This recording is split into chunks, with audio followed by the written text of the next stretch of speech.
Welcome to the Reality Revolution. I'm your host, Brian Scott, and today we're going to do our first episode with Emmet Fox. I've gotten several requests from many of you to read something by Emmet Fox, and he has some great material, and he was a classic New Thought teacher, clearly was mentioned by Florence Scovel Shinn and Mildred Mann, so he had a tremendous influence on New Thought. And when you read about him, he was from London originally. His dad was in the Parliament. He was originally mentored by Thomas Troward, and he gave his first New Thought talk in Mortimer Hall in London in 1928. And soon he went to the United States in 1931 and became the successor to James Murray as the minister of the New York's Church of Healing Christ.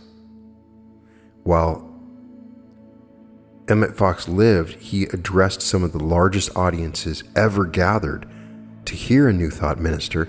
His books and pamphlets have been distributed over 3 million people, and it can be conservatively estimated they have come into the hands of 10 million.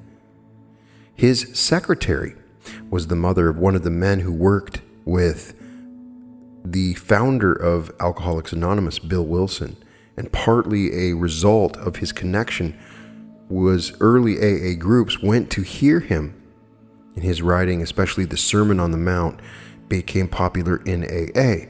The influence of Emmet Fox in the propagation of New Thought ideas lies not simply in the large number of his readers, but in the fact he is so widely read works by ministers of all denominations.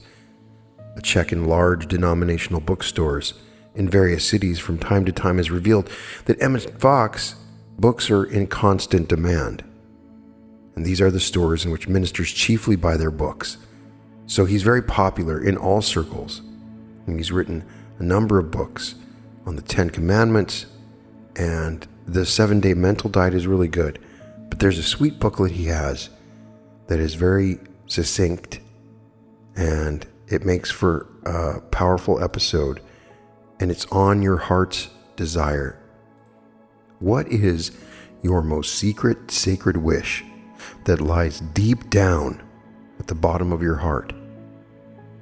And how can you get your heart's desire? Emmet Fox tries to answer that question in his booklet, Your Heart's Desire. An old adage says, God has a plan for every man, and he has one for you. And this is absolutely correct. Until you do find your true place in life, you will never be really happy. Your real problem, therefore, in fact, the only problem that you ever have, is to find your true place in life. Find that, and everything else will follow almost automatically. You will be perfectly happy. And upon happiness, health will follow. You will be really prosperous. You will have all the supply that you require to meet your needs. And this means that you will have perfect freedom, for poverty and freedom cannot go together. Until you do find your true place in life, however, you never will be really happy, no matter how much money or distinction you may acquire. And until you are happy, you will be neither healthy nor free. Whoever you are, God has not made you without a definite purpose in view. The universe is a universe that is. It is a unified harmony, a divine scheme. There can therefore be no such thing as a misfit or an unwanted or unneeded piece. It could not happen that God could create a spiritual entity such as you are without having a special purpose in view. And this means that there is a special and particular place in it for you. God made you with particular purpose in view. God never repeats himself, and so he has never made two people alike. And it is for this reason that no two people could ever do quite the same work or express themselves in quite the same way. That is why, rightly understood, there really need be no competition. There need be no such thing as, say, 2,000 people struggling for the same place in life. Whatever the place may be, there can be only one person who can fill it perfectly. And there are 1,999 other places somewhere waiting for the other people, if only they will find them. Since your place is unique, nobody else can take it. You just need to find it. But how is one to find his true place in life? Is there any means whereby you may discover what it really is that God wishes you to do? You may feel inclined to say, even if it be true that God has some splendid thing that He wishes me to do and to be, how can I possibly find out what it is? Perhaps you may even be tempted to add, I am a very plain, everyday sort of person. My circumstances are extremely restricted. The conditions of my life are just drab commonplace. How then can there be something wonderful, beautiful, splendid awaiting me? Or even if there were, how could I possibly get to know about it? And the answer is divinely simple. Already in your past life, from time to time, God Himself has whispered into your heart just that very wonderful thing, whatever it is, that He is wishing you to be and to do and to have. And that wonderful thing is nothing less than what is called your heart's desire. Nothing less than that. The most secret, sacred wish that lies deep down at the bottom of your heart. The wonderful thing that you hardly dare to look at or to think about. The thing that you would rather die than have anyone else know of, because it seems to be so far beyond anything that you are or have at the present time, that you fear that you would be cruelly ridiculed if the mere thought of it were known. That is just the very thing that God is wishing you to do or to be for Him. And the birth of that marvelous wish in your soul, the dawning of that secret dream, was the voice of God Himself telling you to arise and come up higher because He had need of you. Your heart's desire, the most secret, sacred wish that lies deep down at the bottom of your heart. God is infinite mind, and that mind is ever seeking for more and for new expression. For such the Father seeketh to worship Him. Now, because you are a human being, you are intended to be a new point of expression for God, a focal point, infinite mind.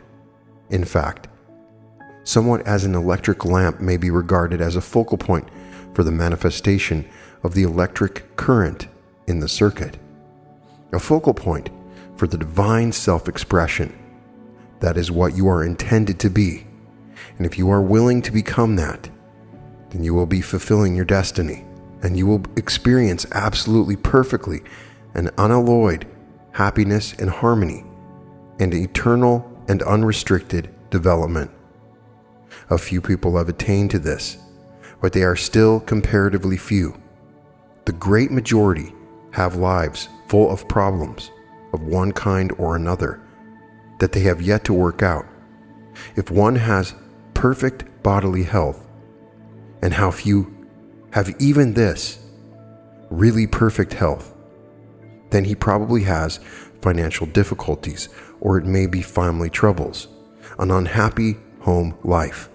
If health, finance, and home relations are satisfactory, there can still be a sense of frustration in other directions. In any case, in the absence of all-round fullness and harmony of expression, there is frustration, and frustration means trouble.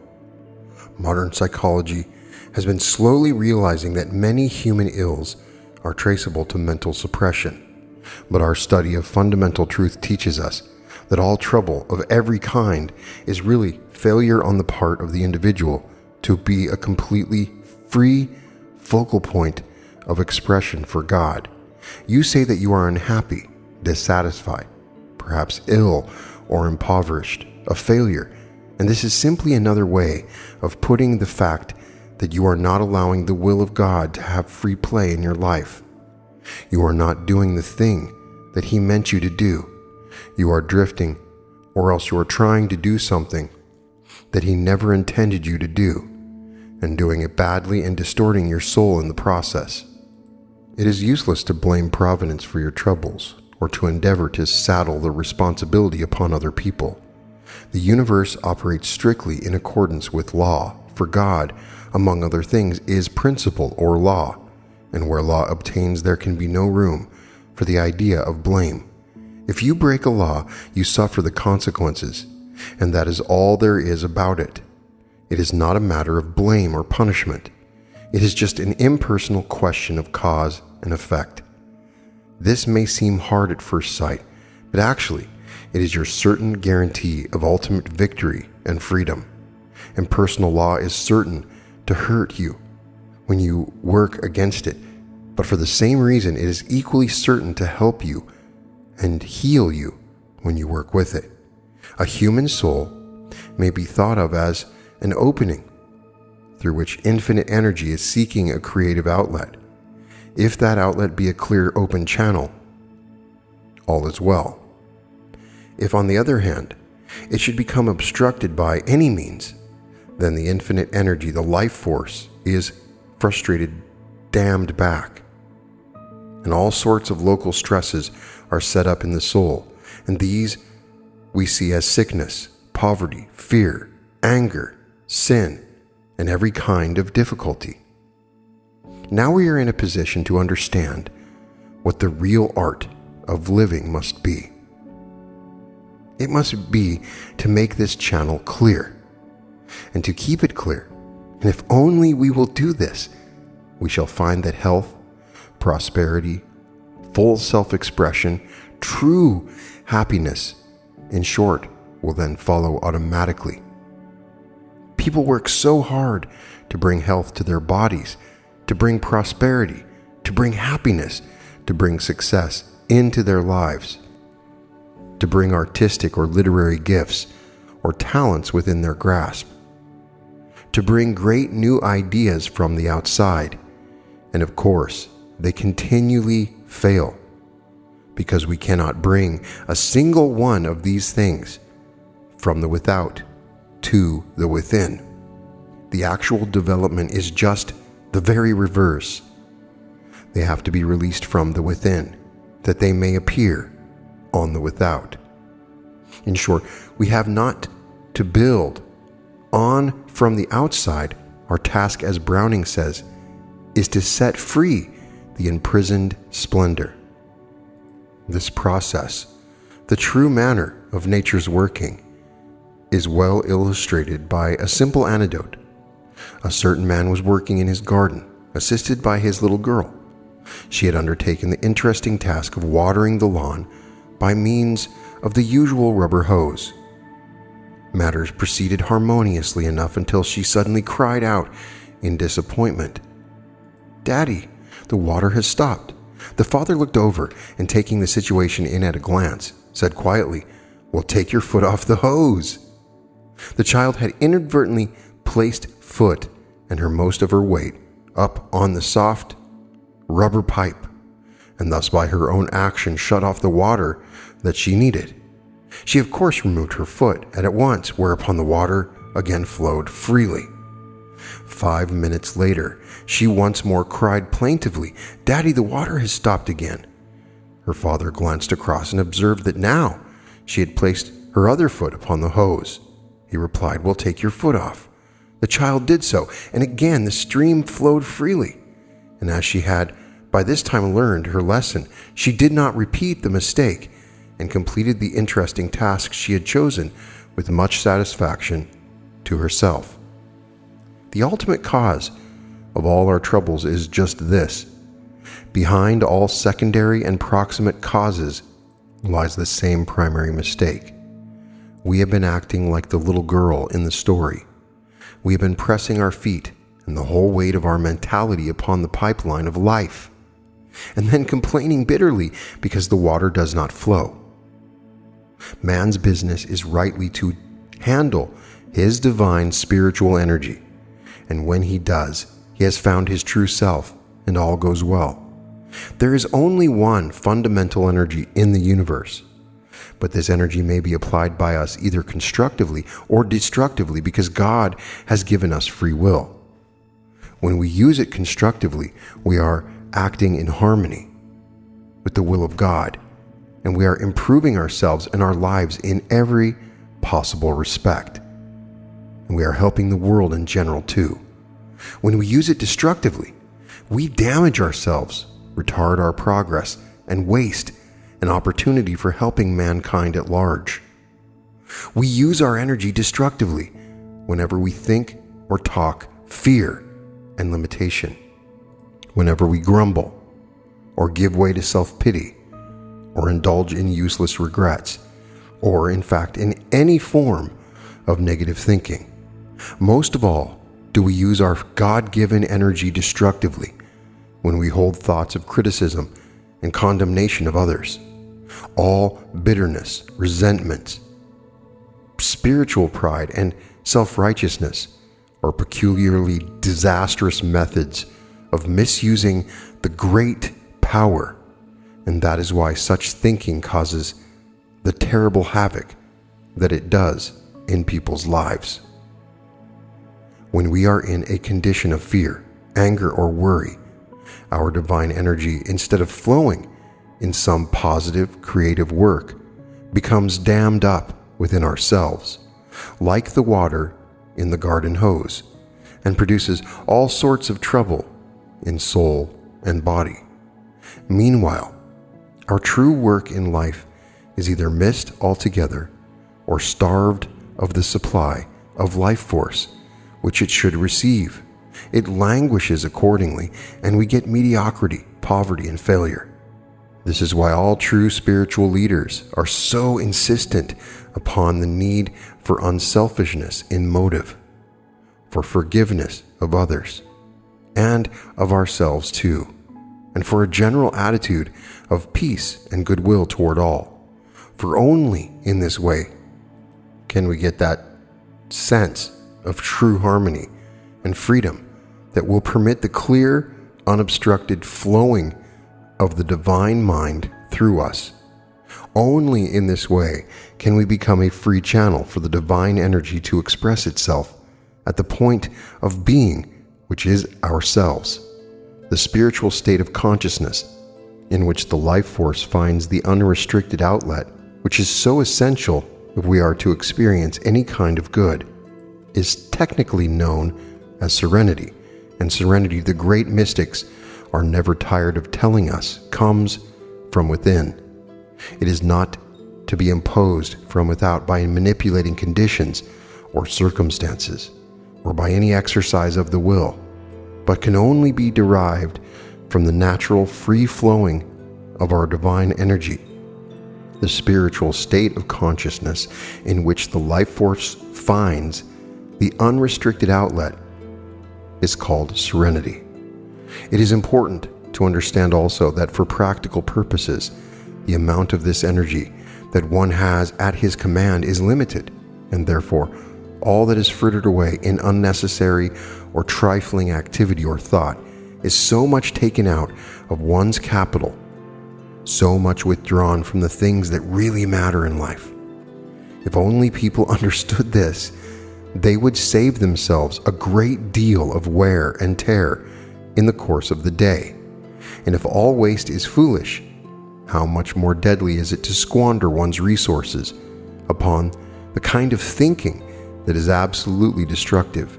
Yet, I have known people, as I suppose we all have actually, to rehearse trouble beforehand, thereby, of course, bringing it upon themselves through saying such things as that they never had any luck, that they felt quite sure that some important scheme would fail, that they expected to be ill, and so on.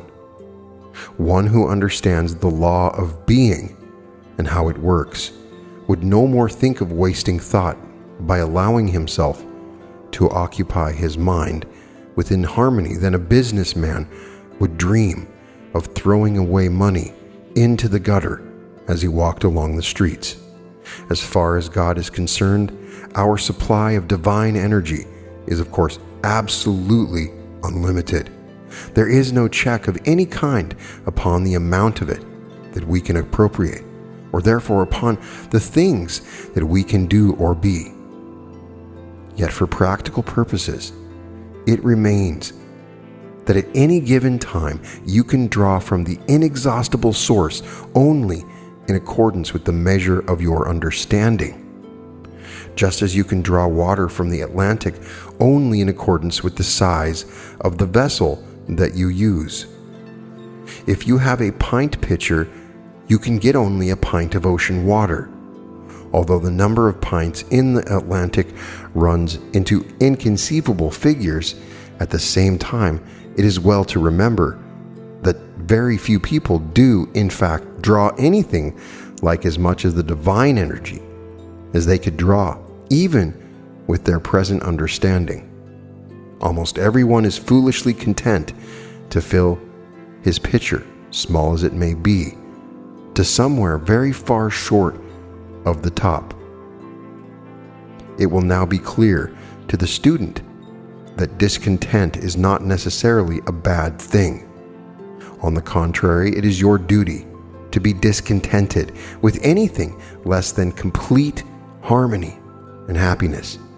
Discontent is an evil only when it takes the form of discouragement, cynicism, or despair. Without it, you never find your true place. But whoever you are, your true place is calling, and because you really are a spark of the divine, you will never be content until you answer. Remember that this call is the call of God, and when God calls you to his service, he pays all the expenses in whatever kind of coin. What soldier goeth to war at his own charge? Whatever you may require to answer that call, God will provide money, opportunity, introduction, knowledge, training, freedom, leisure, strength, and courage. All will he furnish, if you be about his business and not your own. Your heart's desire is the voice of God, and that voice must be obeyed sooner or later. And in another short classic, I wanted to also read The Golden Key. It's very short, but I think it fits with your heart's desire. In The Golden Key, Emmet Fox says, scientific prayer will enable you, sooner or later, to get yourself or anyone else out of any difficulty on the face of the earth. It is the golden key to harmony and happiness. To those who have no acquaintances with the mightiest power in existence, this may appear to be a rash claim, but it needs only a fair trial to prove that without a shadow of a doubt, it is a just one. You need to take no one's word for it, and you should not. Simply try it for yourself and see. God is omnipotent, and man is his image and likeness, and has dominion over all things. This is the inspired teaching, and it is intended to be taken literally at its face value. Man means every man, and so the ability to draw on this power is not the special prerogative of the mystic or the saint, as is so often supposed, or even of the highly trained practitioner. Whoever you are, wherever you may be, the golden key to harmony is in your hand now. This is because in scientific prayer, it is God who works and not you, and so your particular limitations or weaknesses are of no account in the process. You are only the channel through which the divine action takes place, and your treatment will really be just the getting of yourself out of the way. Beginners often get startling results at the first time of trying, for all that is absolutely essential is to have an open mind and sufficient faith to try the experiment. Apart from that, you may hold any views on religion or none. As for the actual method of working, like all fundamental things, it is simplicity itself. All that you have to do is this: stop thinking about the difficulty, whatever it is, and think about God instead. This is the complete rule. And if only you will do this, the trouble, whatever it is, will presently disappear. It makes no difference what kind of trouble it is. It may be a big thing or a little thing.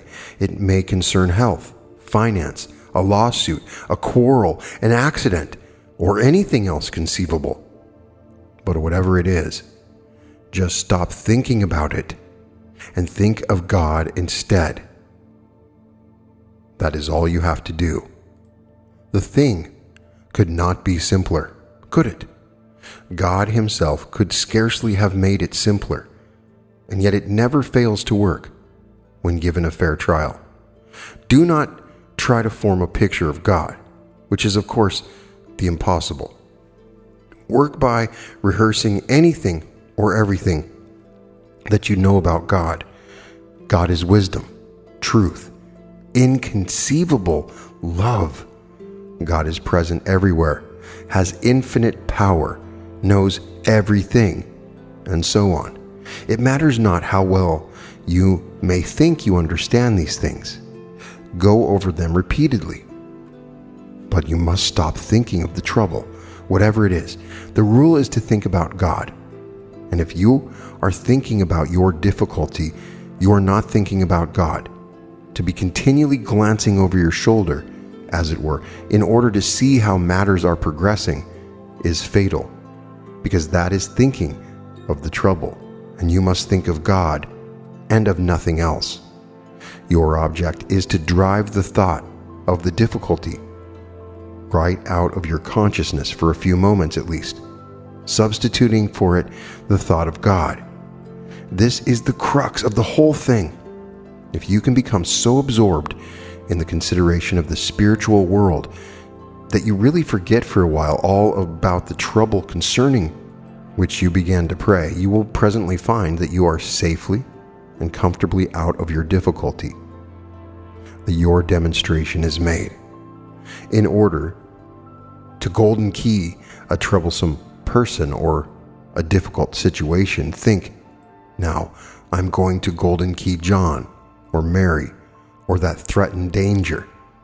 Then proceed to drive all thought of John or Mary or the danger right out of your mind, replacing it by the thought of God. By working in this way about a person, you are not seeking to influence his conduct in any way, except that you prevent him from injuring or annoying you, and you do him nothing but good. Thereafter, he is certain to be in some degree a better, wiser, and more spiritual person, just because you have golden keyed him. A pending lawsuit or other difficulty would probably fade out harmlessly without coming to a crisis, justice being done to all parties concerned. If you find that you can do this very quickly, you may repeat the operation several times a day with intervals between. Be sure, however, each time you have done it, that you drop all thought of the matter until the next time. This is important. We have said that the golden key is simple, and so it is, but of course, it is not always easy to turn. If you are very frightened or worried, it may be difficult at first to get your thoughts away from material things. But by constantly repeating some statement of absolute truth that appeals to you, such as, there is no power but God, and I am the child of God, filled and surrounded by the perfect peace of God, or God is love, or God is guiding me now, or perhaps best and simplest of all, just God is with me. However mechanical or dead it may seem at first, you will soon find that the treatment has begun to take and that your mind is clearing. Do not struggle violently. Be quiet, but insistent each time that you find your attention wandering. Just switch it back to God. Do not try to think out in advance what the solution of your difficulty will probably turn out to be. This is technically called outlining and will only delay the demonstration. Leave the question of ways and means strictly to God. You want to get out of your difficulty. That is sufficient. You do your half, and God will never fail to do his. Whosoever shall call upon the name of the Lord shall be saved. So we have two wonderful texts, your heart's desire and the golden key, which combined together give you a wonderful way for you to achieve your heart's desire. And what he's talking about in the golden key, the other booklet, is how we block this energy. We block it by thinking about things we worry about. It's a simple trick. It's a reactive technique. It's a way of thinking about your situation. It's very easy for the mind to pull up worries and concerns. It always does. So if you do not want to believe in God, that's fine. You can imagine intelligent infinity, or on some quantum level, the quantum field. But I would think about God, and that's what works. These are two wonderfully sweet and simple books that really outline something fundamental, and that is there is an energy going through us, and that if we do God's bidding and find our purpose and plan in life for God, then he will take care of us in every way. And in my own experience, it's when I committed to service to others and really made that a part of my life, then all my debts were paid and everything started to work out for me. It was powerful. That's when I chose to do God's bidding, because that's what God wanted me to do. So I ask you to do the same thing. And the beginning of the heart's desire really points out something poignant and important. You'll never be happy until you find your true purpose, what you're meant to be. And everybody's different. There's something specific for you, and you will find it. Don't lose despair. It's okay if you haven't found it and it's been a long time. It took me 45 years.